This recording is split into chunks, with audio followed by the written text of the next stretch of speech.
कि जिस तरह से भारतीय जनता पार्टी के शासन में व्यापम कौभांड हुआ, व्यापम घोटाले के तहत कितने लोगों की जान चली गई, रेत के खनन जो माफिया है वो बिंदास पूरे प्रदेश में घूमते आए हैं, दलित और आदिवासियों पर अत्याचार होते हैं, किसान आत्महत्या कर रहा है, नौजवानों को अच्छी शिक्षा नहीं मिल रही, नौजवान बेरोजगार घूम रहा है। ऐसे समय में हमें इन लोगों को जवाब देना पड़ेगा। मध्य प्रदेश में जिस तरह से भारतीय जनता पार्टी ने तानाशाह और गुंडागर्दी के दम पर लोगों को डराने का और धमकाने का काम किया था, आने वाले समय में मध्य प्रदेश की जनता ने तय किया है कि हम लोग इस बार जिस तरह से असंवैधानिक रूप से कांग्रेस की सरकार गिराई है, गिराने वाले भारतीय जनता पार्टी को एक भी सीट जिताना नहीं चाहते। आज पूरे मध्य प्रदेश के अंदर जिस तरह से मां नर्मदा नदी में रेत खनन माफिया अपनी मनमानी से मां नर्मदा की छाती छल्ली करने का काम किया था, कमलनाथ जी आए, उन्होंने ये रुकवाया, मां नर्मदा को बचाने का काम किया, तो मुझे लगता है कि उनसे बड़ा पूरे मध्य प्रदेश में मध्य प्रदेश का हितैषी कोई नहीं है।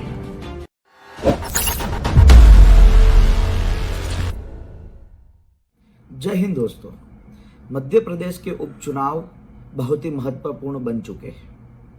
माननीय कमलनाथ जी जब मध्य प्रदेश के मुख्यमंत्री थे तो उनकी सरकार को गिराने का काम भारतीय जनता पार्टी ने और उनके नेताओं ने किया था। मध्य प्रदेश के 28 सीटों पर ये जो उपचुनाव है, जिस तरह से कमलनाथ जी के साथ लोगों का उत्साह और प्रेम है, उससे देखते हुए लगता है कि सारी सीटों पर कांग्रेस पार्टी का विजय होगा। जब कमलनाथ जी चुनाव लड़ रहे थे तब लोगों के सामने उन्होंने वादे किए थे और उन्हीं वादों पर उन्होंने काम भी किया। कांग्रेस पार्टी के साथ काफी लोगों ने धोखा करने का काम किया है और उसी वजह से मध्य प्रदेश की जनता ने तय किया है कि इस उपचुनाव में कांग्रेस पार्टी को विजय बनाना है। जब कमलनाथ जी मुख्यमंत्री पद पर शपथ लिए, तुरंत उन्होंने मध्य प्रदेश के गरीब किसानों का कर्ज माफ करने का काम किया था। साथ ही साथ कमलनाथ जी का विजन था, उनका सपना था कि मेरे मध्य प्रदेश के नौजवान को रोजगार मिले। मध्य प्रदेश के नौजवानों को रोजगार दिलाने का काम मध्य प्रदेश के कांग्रेस शासन के वक्त कमलनाथ जी ने तुरंत करवाए थे। आज मध्य प्रदेश के लाखों किसान कहते हैं कि हमारा कर्ज माफ हुआ है और कमलनाथ जी ने अभी भी दूसरी बार भी चुनाव प्रचार में कहा कि जितने भी बाकी किसान बचे उनका भी तत्काल रूप से कर्ज माफ होगा। पूरे मध्य प्रदेश में जिस तरह से भारतीय जनता पार्टी ने तानाशाह और गुंडागर्दी के दम पर लोगों को डराने का और धमकाने का काम किया था, आने वाले समय में मध्य प्रदेश की जनता ने तय किया है कि हम लोग इस बार जिस तरह से असंवैधानिक रूप से कांग्रेस की सरकार गिराई है, गिराने वाले भारतीय जनता पार्टी को एक भी सीट जिताना नहीं चाहते। मध्य प्रदेश के विभिन्न हिस्सों में जिस तरह से प्रचार देखते आए हैं, लोगों में जिस तरह से जुनून है, उससे लग रहा है कि आने वाले दिनों में ये चुनाव संपूर्ण रूप से कांग्रेस के समर्थन में रहेंगे। मध्य प्रदेश के अंदर कमलनाथ जी के पूरे मंत्रिमंडल ने जिस तरह से एक एक व्यक्ति की हितों में बात की, एक एक व्यक्ति के अधिकार के लिए लड़े हैं। जो गरीब परिवार थे, खासतौर पर आदिवासी इलाकों में, जो उन परिवारों को जो जमीन अलॉट नहीं हो रही थी, वो जमीन अलॉट कराने का काम भी कमलनाथ जी के शासन में हुआ है। कमलनाथ जी का विजन था कि मेरे मध्य प्रदेश का नौजवान दूसरे प्रदेश में काम करने नहीं जाएगा। कमलनाथ जी का विजन था, सपना था कि मेरे मध्य प्रदेश का नौजवान मध्य प्रदेश के शासन में और मध्य प्रदेश की कंपनियों में काम करेगा। जहां कंपनी नहीं वहां कंपनियां लगाने का काम होगा और मध्य प्रदेश का एक भी नौजवान अपने परिवार को छोड़कर दूसरे प्रदेश में नहीं जाएगा। जब किसानों को फसल के सही दाम नहीं मिल रहे थे, तब मुख्यमंत्री के तौर पर कमलनाथ जी ने मध्य प्रदेश के जितने भी अधिकारी थे, जितने भी शासक वर्ग के लोग थे, उनको कहा था कि मेरे प्रदेश में एक भी किसान भूखा नहीं रहना चाहिए, एक भी किसान दुखी नहीं होना चाहिए और एक भी किसान कर्ज के कारण आत्महत्या नहीं करना चाहिए। ये कमलनाथ जी का विजन है। अगर आपको लगता है कि कमलनाथ जी के शासन में क्या होगा, तो आप एक बार छिंदवाड़ा देख लीजिए। जिस तरह से छिंदवाड़ा लोकसभा क्षेत्र के गांवों में, शहरों में जिस तरह उन्होंने काम किया, उसी सपनों को लेकर, उसी विकास के तौर पर वो पूरे मध्य प्रदेश के गरीब तबके को, दलित आदिवासी तबका हो, किसान हो, नौजवान हो, मध्य वर्गीय परिवार हो, उन सभी लोगों के लिए कमलनाथ जी ने तय किया है कि मुझे मेरे मध्य प्रदेश में एक एक व्यक्ति के लिए काम करना है। कमलनाथ जी का सपना क्या है?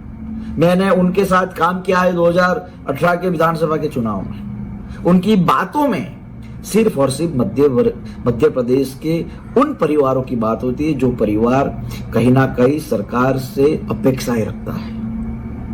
नौजवान क्या चाहता है? नौजवान चाहता है कि मुझे अच्छी शिक्षा मिले, सस्ती शिक्षा मिले, अच्छा रोजगार मिले। तो वही काम माननीय कमलनाथ जी कर रहे हैं। मैं आप लोगों से गुजारिश करता हूं कि आप लोग इस बार 28 की 28 सीटों पर कांग्रेस पार्टी के उम्मीदवार को विजयी बनाइए, कमलनाथ जी को मुख्यमंत्री बनाइए।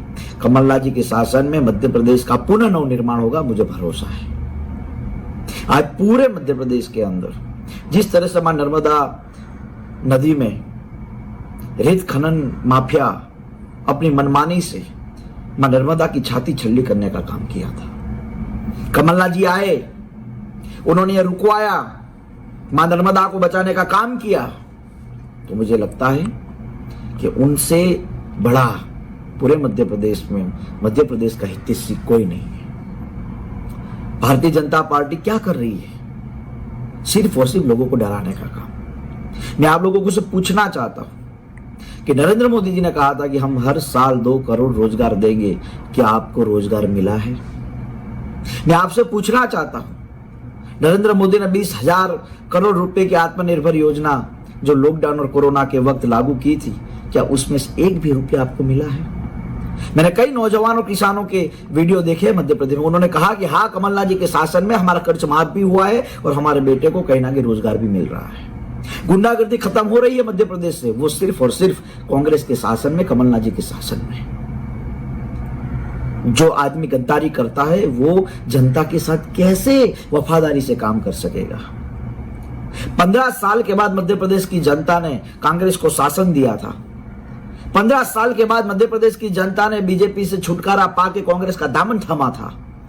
लेकिन भारतीय जनता पार्टी के कुछ लोगों ने मध्य प्रदेश के मतदाताओं का अपमान करने का काम किया है, मध्य प्रदेश के मतदाताओं के वोट को बेचने का काम किया है। ये काम भारतीय जनता पार्टी ने किया है, शिवराज सिंह चौहान ने किया है और ज्योतिरादित्य सिंधिया ने किया है।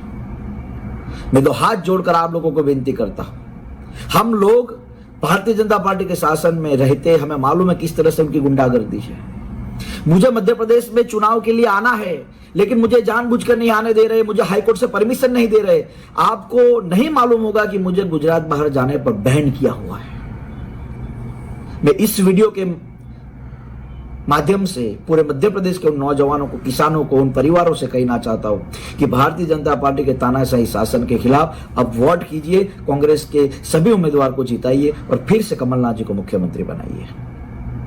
जिन लोगों के मन में संकोच है कि कैसा विकास होगा मध्य प्रदेश में, मैं उन लोगों से कहना चाहता हूं, छिंदवाड़ा जाइए, एक दिन बिगाड़िए और वहां का जाकर विकास देखिए।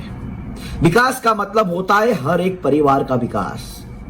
विकास का मतलब सिर्फ उद्योगपतियों का नहीं, उस चंबल के गांव के किसान का भी होना चाहिए विकास, उस मालवा और निमाड़ के किसान का भी होना चाहिए विकास। विकास का मतलब सिर्फ भोपाल या इंदौर में रहने वालों का ही नहीं, विकास का मतलब होता है मध्य प्रदेश के हर गांव का। और वो काम करने का प्रयास और जज्बा सिर्फ और सिर्फ किसी में है तो कांग्रेस पार्टी में और उनके मुख्यमंत्री के तौर के उम्मीदवार और हमारे पूर्व मुख्यमंत्री ऐसे कमलनाथ जी के पास है। कमलनाथ जी की टीम आपने देखी, सब नौजवान।